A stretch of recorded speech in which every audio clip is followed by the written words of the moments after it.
at the gate of Vienna in 1683.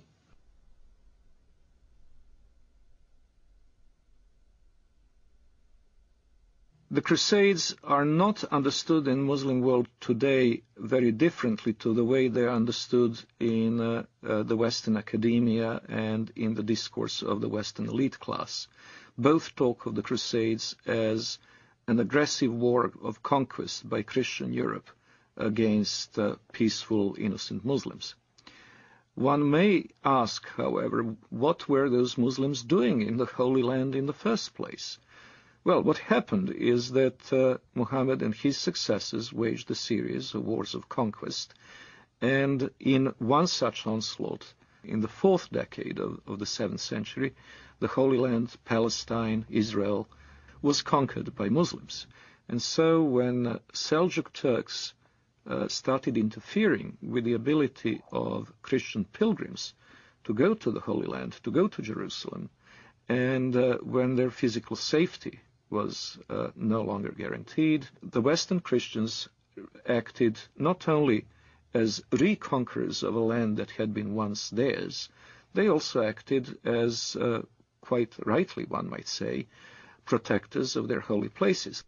Now, a defensive war in the case of the Muslims is even a war of conquest, because they're obligated to spread Islam. But a land which had once been Muslim, in particular, must be reconquered, and the jihad is the rightful name of that war of reconquest. So they could never accept the Crusader states in Antiochia and Jerusalem, because they were Dar-ul Harb reinstated into Darul Islam. And this is a contemporary aspect of the Israeli-Palestinian conflict, of which many Westerners are not fully aware. Exactly the same psychology that prompted Saladin and others to fight the Crusaders is now motivating Hamas. In both cases, it is not only a matter of the nationalistic desire of Arabs to expel European or Jewish settlers, it is also the Quranic obligation of all good Muslims to make sure that the land once ruled by Muslims will be reverted to their rule. From the British historian Hilaire Belloc's The Great Heresies, 1938. It has always seemed to me possible, and even probable, that there would be a resurrection of Islam, and that our sons or our grandsons would see the renewal of that tremendous struggle between the Christian culture and what has been for more than 1,000 years its greatest opponent. The suggestion that Islam may re-arise sounds fantastic, but this is only because men are always powerfully affected by the immediate past. One might say that they are blinded by it. But not so very long ago, less than 100 years before the Declaration of Independence, Vienna was almost taken, and only saved by the Christian army under the command of the King of Poland, on a date that ought to be among the most famous in history. September 11th, 1683.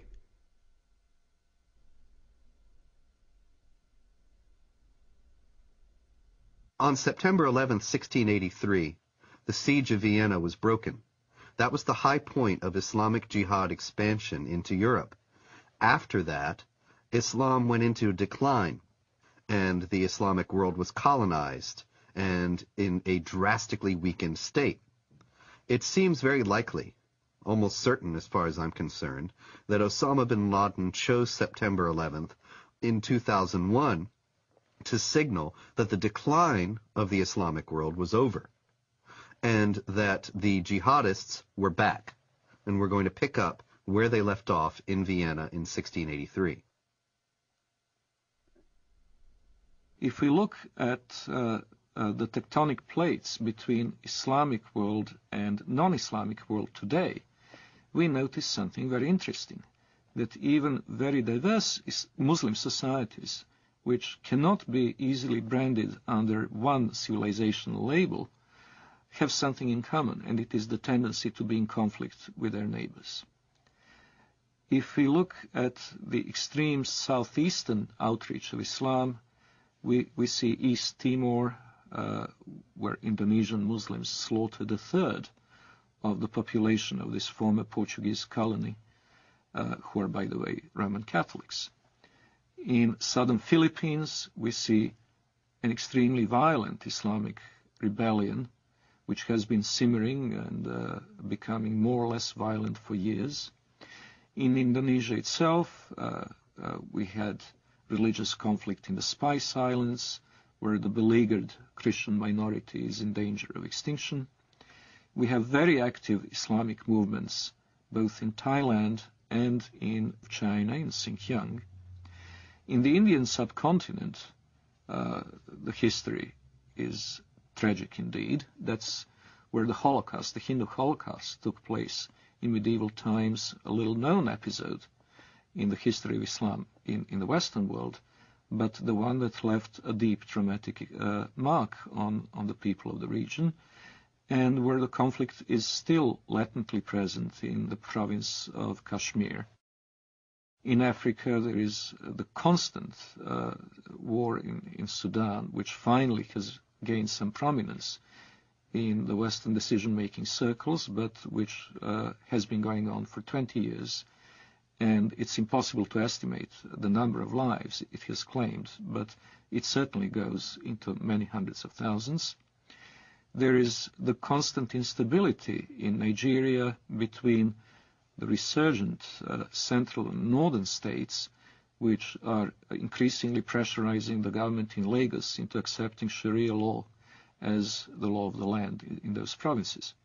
And of course there is Mauritania, where Muslims constantly battle non-Muslim southerners. Then there is of course the Caucasus, Chechnya. And in Europe itself we have the conflict in the former Yugoslavia between the Bosnian Muslims and Serbs and Croats respectively, and the conflict between the Albanians and the Serbs, Albanians and Macedonians, and quite possibly before too long, Albanians and Greeks. So if we eliminate these conflicts, if we eliminate from the equation Chechnya, the Balkans, Sudan, the world is a pretty peaceful place.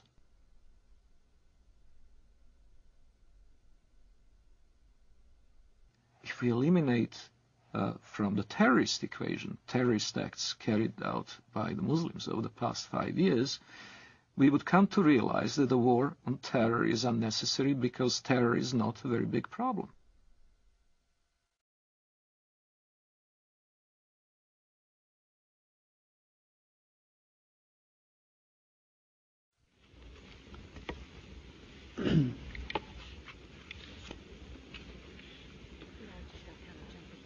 Madam President, Senator from Nevada. I've been on the floor before speaking about Islam and what a great religion it is. I've said before, and I repeat, that my wife's primary physicians are 2 members of the Islamic faith, her internist and the person that has performed surgery on her. I know them well, been in their homes, socialized with them, talked about very serious things with them. We've helped each other with family problems. I've been to the new mosque with them in Las Vegas. They're wonderful people with great families. And I've come to realize that Islam is a good religion. It's a good way of life. People have a good health code, as their religion dictates. And they have great spiritual values, as their religion dictates. And it's too bad that there are some people, misdirected people around the world, trying to take away from this very fine religion.